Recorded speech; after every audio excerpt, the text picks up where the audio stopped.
चलो अब अध्याय 11 के प्रश्नावली 4 के आगे के प्रश्नों को देख लेते हैं। तो अगला प्रश्न है, शाहिद एक खंभे की लंबाई का अनुमान लगाते समय इस प्रकार खड़ा होता है कि उसके सिर H की छाया व खंभे के शिखर Q की छाया एक ही बिंदु D पर पड़ती है।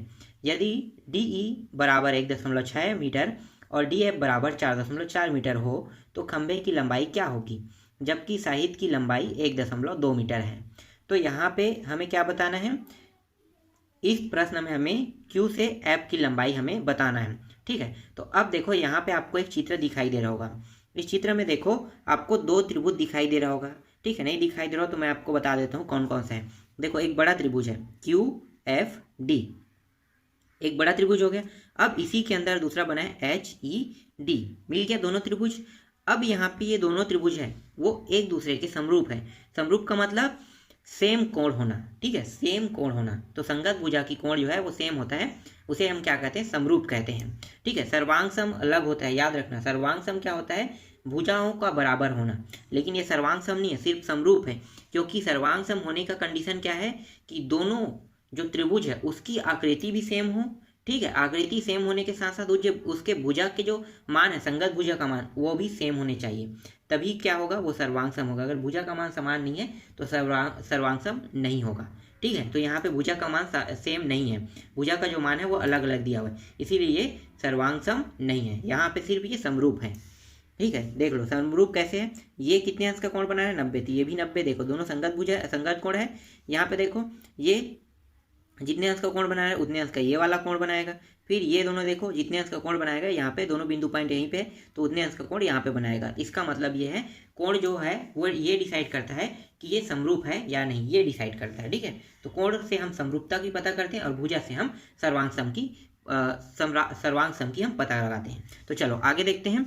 अब यहाँ पे देखो क्या क्या मान दिया हुआ है, तो जो जो दिया है उसको लिख लेते हैं। तो देखो यहाँ से D से E का मान, यहाँ पे है ना DE कितना है, 1.6 है D का मान। आगे देखो, इसके बाद देखो D से F, यहाँ पे देखो प्रश्न में ही लिखा है DF बराबर कितना है, 4.4। और उसके बाद H और F, ठीक है HF, यहाँ पे देखो जबकि शाहिद की लंबाई कितना है, 1.2 मीटर। तो ये शाहिद की लंबाई क्या होगा, ये होगा H से E होगा।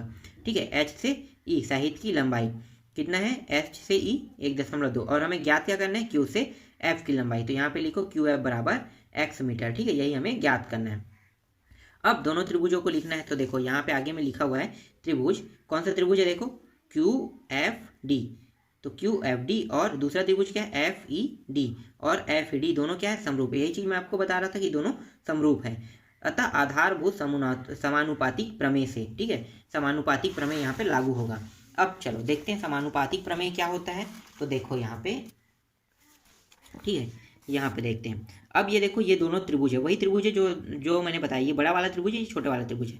अब इन दोनों में कोण देख लेते हैं। तो ये वाला कोण और ये वाला कोण, ठीक है, एक कोण है F और यहाँ पे देखो बीच में क्या E है, कोण QFD। और इसमें देखो HED, दोनों में देखो DD आ रहा है। इसका मतलब क्या है, यहाँ पे ध्यान देना। देखो मैं आपको फिर से दिखाता हूँ चित्र में।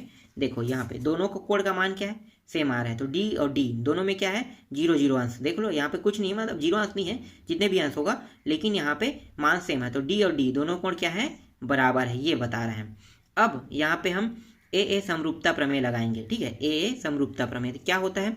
तो देखो AA समरूपता प्रमेय मैं आपको दिखाता हूँ, चित्र में देखना। ठीक है, अब यहाँ पे देखो Q से F, हमें ज्ञात क्या करना है, Q से F। तो QF अपान क्या होगा, HE होगा, यही होगा। ये पहला त्रिभुज है, दूसरा त्रिभुज है, दोनों के संगत भुजा कौन है, ये QF के संगत भुजा HE है। तो QF अपान HE हो जाएगा। उसके बाद यहाँ पे देखो F से D, ठीक है, F से D, क्योंकि ये बड़ा है।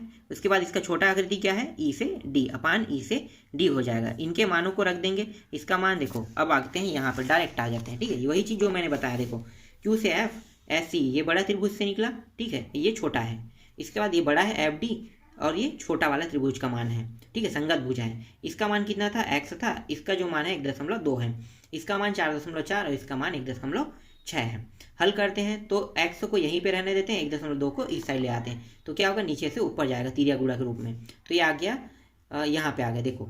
ठीक है, अब यहाँ पे देखो, यहाँ पे दशमलव हटा दिया, यहाँ पे 44/16 कैसे आया होगा।